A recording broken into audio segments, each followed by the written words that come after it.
హైదరాబాద్ మహానగరంలో ఈ ఏడాది 1,00,000 కోట్ల ప్రభుత్వాస్తులను రక్షించడమే లక్ష్యంగా పనిచేస్తున్నట్లు హైడ్రా కమిషనర్ రంగనాథ్ తెలిపారు. ఇప్పటి వరకు ఆక్రమణదారుల నుంచి 65,000 కోట్ల ప్రభుత్వ ఆస్తులను కాపాడామని పేర్కొన్నారు. సంక్రాంతి సంబరాల్లో భాగంగా కూకట్పల్లిలోని నల్ల చెరువు వద్ద చిన్నారులతో కలిసి గాలిపటాలు ఎగరవేశారు.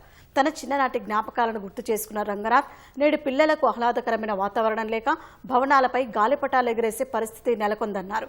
భవిష్యత్తులో ఆహ్లాదకరమైన వాతావరణం తీసుకొచ్చేందుకే ఒక్కో చెరువును పునరుద్ధరిస్తున్నామని తెలిపారు. హైడ్రా అభివృద్ధి చేసిన 6 చెరువులను ఫిబ్రవరి మొదటి వారంలో ముఖ్యమంత్రి చేతుల మీదుగా ఘనంగా ప్రారంభిస్తున్నట్లు వెల్లడించారు.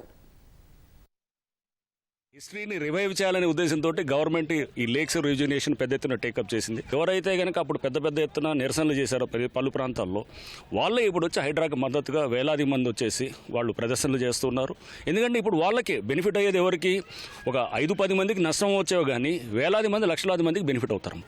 సో ఎప్పుడైనా కానీ కూడా కొంతమంది నష్టమైనంత మాత్రాన కూడా లార్జర్ పబ్లిక్ గుడ్ కోసం మనం చేసేటప్పుడు ఆ వేలాది లక్షలాది మందిని దృష్టిలో పెట్టుకొని చేస్తాం తప్ప కానీ ఆ చిన్న నష్టపోయిన వాళ్ళు కూడా డెఫినెట్గా వాళ్ళకు కూడా కొంత కంపెన్సేషన్ ఆస్పెక్ట్ ఇట్లాంటివి కూడా చూడొచ్చు.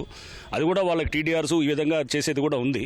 బట్ దట్ ఈస్ దానికోసం అని చెప్పి అన్ని ఆగాల్సిన అవసరం లేదు. సో ఈ చుట్టుపక్కల ఉండే వాళ్ళకి వాటర్ వాళ్ళకి అందుబాటులో వస్తుంది, గ్రౌండ్ వాటర్, బయోడైవర్సిటీ చాలా పక్షులు కూడా మెల్లిగా మూవ్ అవుతుంటాయి, ఇకలాజికల్ బ్యాలెన్స్ క్రియేట్ అవుతుంది.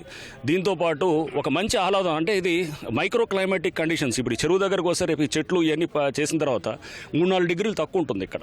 ఎన్వైరన్మెంటల్ వచ్చే అడ్వాంటేజెస్, కమ్యూనిటీకి అడ్వాంటేజ్ ఇవన్నీ చూస్తే కనుక మనం లెక్క చేయలేము.